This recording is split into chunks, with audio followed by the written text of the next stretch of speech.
They're lying to you. Yes, you. About these guys. Well, no, not about Kenny Pickett's hand size. That's true. But hey, Kenny, your hands are bigger than mine, and you can throw a football better than 99% of the people that actually do have bigger hands than you. But the talk about these quarterbacks in the 2022 NFL draft has been that they're not good.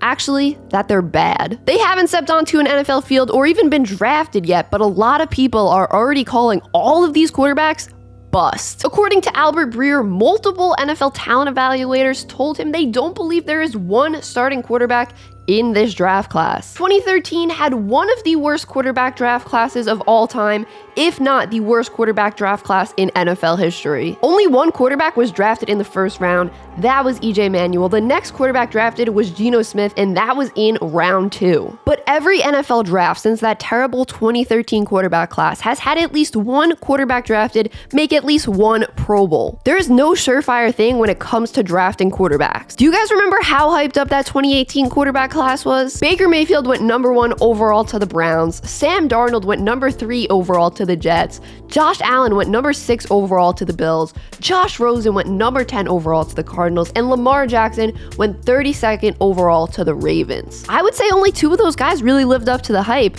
Josh Allen and Lamar Jackson. And I would say neither of those guys were really ever in the discussion for the number 1 overall pick during the pre-draft process. The only MVP out of those 5 quarterbacks was the last one drafted, Lamar. Now let's go a year back to the 2017 NFL draft, because this is where we see some interesting similarities between the 2017 NFL draft quarterbacks and the 2022 quarterbacks. The 2017 draft quarterback class was deemed a weaker one throughout the pre-draft process, even though it included names like Patrick Mahomes, Deshaun Watson, and Mitchell Trubisky. A CBS Sports article wrote that, quote, "the crop of quarterbacks just isn't that great," end quote. The same article went on to say that the 2017 quarterback class was the closest to the 2013 quarterback class than the other draft classes since then. And oh yeah, this article went on to talk about how if teams waited until next year, the 2018 draft class, they might find a better quarterback. An NFL personnel director was quoted in the article saying, quote, "next year's draft class is loaded," end quote,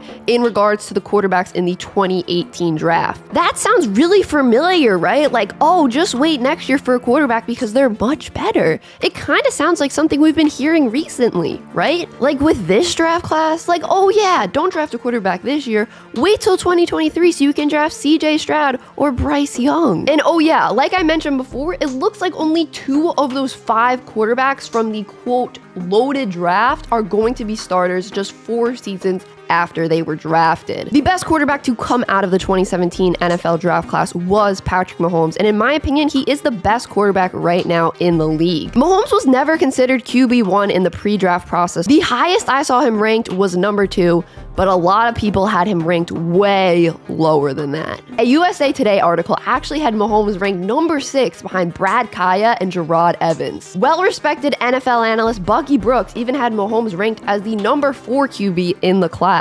What I'm trying to say is we really don't know how these quarterbacks are going to pan out until they are drafted and play in the NFL. Nobody has a magic crystal ball, not even the best scouts in the league. It's really risky to say, hey, we're going to pass on a quarterback this year because next year's class is supposed to be really good. So much can change in one season. Last year, at this time, everyone thought Spencer Rattler was for sure going to be the number 1 overall pick. And what happens? He ends up losing his starting job during the season and doesn't even declare for the draft. If you're an NFL team and you like a quarterback in this year's class, you have to take that chance and draft them. With the way the NFL is moving now, you have to have a great quarterback to win. So that means taking those risks and drafting one in the first round. And like I said earlier, every NFL draft class since 2013 has had at least one quarterback make at least one Pro Bowl. So worst comes to worst with this draft class, there's going to be at least one average quarterback to above average quarterback to come out of this draft. In the comments down below, let me know who your favorite quarterback is in this 2022